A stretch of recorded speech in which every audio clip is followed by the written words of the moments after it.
እንሄዳለን። አሁን እንደ ኢትዮጵያ ኦርቶዶክስ ተዋሕዶ ቤተክርስቲያን ተናግረን የማንሰማበት ምክንያት ይሄ ነው። አንደመጥም። አሁን ለምን?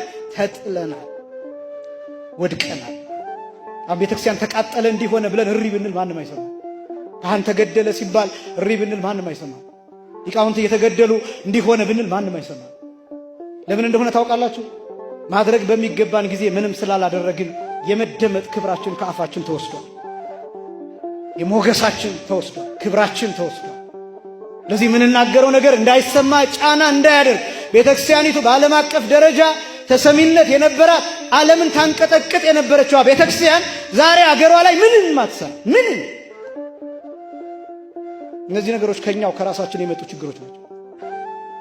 ምክንያቱም ሰው ሲሞት ዝም ብለን ከዚያ ቀጥሎ ምንድነው የሚለው? ካህኑ ያየዋል አይደል? ገለል ብሎ ያልፋል። ከዛስ ሌዋዊ ይመጣል አይደል? ገለል ብሎ ያልፋል። ሳምራዊው ግን አዘነለት። ካህንና ሌዋዊ የሚለው ለምን እንደተጠቀሱ ታውቃላችሁ? በዚህ ቦታ ይሄ ኢያሪኮ ተብሎ በሚጠራው ስፍራ ከ12000 በላይ በዚያ ጊዜ ጌታ ባስተማረበት ጊዜ ከ12000 በላይ ካህናትና ሌዋውያን ይኖሩ ነበር። ከስንት ሺህ በላይ አልኳችሁ? የካህናት መንደር ነው ማለት ነው።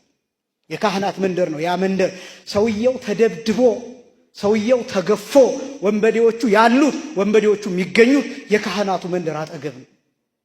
አሁን ወንብድና ያለው አገልጋዩ መንደር አጠገብ ነው። ካህኑ መንደር አጠገብ ነው። የካህኑ ሰፈር አጠገብ ነው።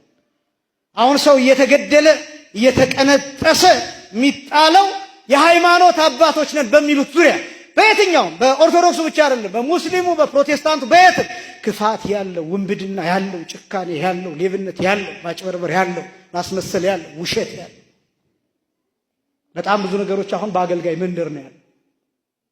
ይሄ ሰውዬ ተደብድቦ የተጣለው በዚያ መንደር። ከዛ ካህኑ ይመጣና ሲያየው ገለል ብሎት ነው የሚያልፈው፣ እንዳይነካው ተጠንቅቆ። ካህናት ተገለዋል ይባላል አይደል? ሊቃውንት ተገለዋል ይባላል አይደል? ሊቃነ ጳጳሳቱ ፌስቡክ ይጠቀማሉ። አይተው ላይክ ማድረግ አይፈልጉም።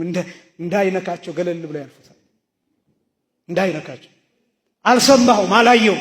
በዚህ ጉዳይ ላይ ምንም ቢሆን በሌሎቹ ጉዳዮች ላይ እኮ ሲኖዶሱ ሊሰበሰብ ይችላል። በእነዚህ ጉዳዮች ከሆኑስ በካህናት ሞት በቤተክርስቲያን መቃጠል ጉዳይ ከሆነ ዝም። የሚናገር ሰው ካለ ቢታሰር ዝም። የሚናገር ሰው ካለ ቢሰቃይ ዝም። ካህኑ አይቶ ያልፋል። ከዛ ሌዋዊው ይመጣል፣ ሌላኛው አገልጋይ ይመጣል። ያየውና ወድቋል እኮ ይሄ ሰው አላዘነለትም። አይቶት ዝም። ኃላፊነቱን አልተወጣም። 12000 በላይ ካህናትና ሌዋውያን አሉ። ከነዚህ ሰዎች አንዱም ይህን ሰው አላገዘው። ሳምራዊው መጣ፣ ያልተጠበቀው ሰው። ሳምራዊ ማለት ከሰማርያ ወገን የሆነ አይሁዳዊ ያልሆነ ማለት ነው። አይሁዳዊ ያልሆነ ከይሁዳ ወገን ያልሆነ ከሰማርያ ወገን የሆነ አይሁድ አብዝተው የሚጠሏቸው ማለት ነው ሳምራውያን የሚባሉት። ሰማርያ በሚባለው ሀገር ሳምራውያን ይባላሉ።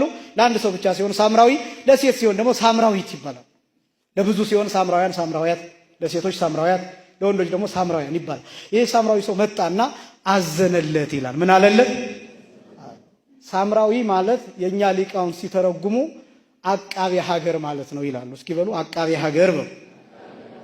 ምን ማለት ይመስላችኋል? ጥሩ ምን የሚጠብቅ ሀገር የሚጠብቅ ማለት ነው። አቃቤ ሀገር። ካህኑ ሀገር አልጠበቀም። ምክንያቱም ምን አደረገ? አይቶት ገለል ብሏል። ሌዋዊውስ አየው፣ ሀገር አልጠበቀም። ለምን? አይቶት ገለል ብሏል። አሁን ሀገር እየጠበቀ የተገኘው ማንኛው ሆነ? ሳምራዊው፣ ያልተጠበቀው ሰው። ይህን ሀገር የሚጠብቁት ሰዎች እነማን እንደሆኑ አናውቅም። ያልኳችሁ ቅድም ማን እንደሚጠብቀው አታውቅም። ማን እንደሚጠብቀው። አንዳንዶቻችን እድላቸውን የቀማንባቸው ሰዎች ሊሆኑ ይችላሉ ሀገሪቱን የሚጠብቋል። እኛ በጥሩ መኪና እየሄድን ጥቁር መስታወት አድርገን መስታወቱን ዝቅ አድርገን 10 ብር የምንሰጣቸው ሰዎች እኛ በሙስና የቀማናቸው እድላቸውን የበላንባቸው ሰዎች ሊሆኑ ይችላሉ። በሙሰኛ ባለስልጣን እድላቸው የተወሰደባቸው እድላቸው የተቀማባቸው፣ በሙሰኛ ካህን፣ በአጭበርባሪ አገልጋይ፣ በውሸታም አገልጋይ፣ በአስመሳይ አገልጋይ እድላቸው የተወሰደባቸው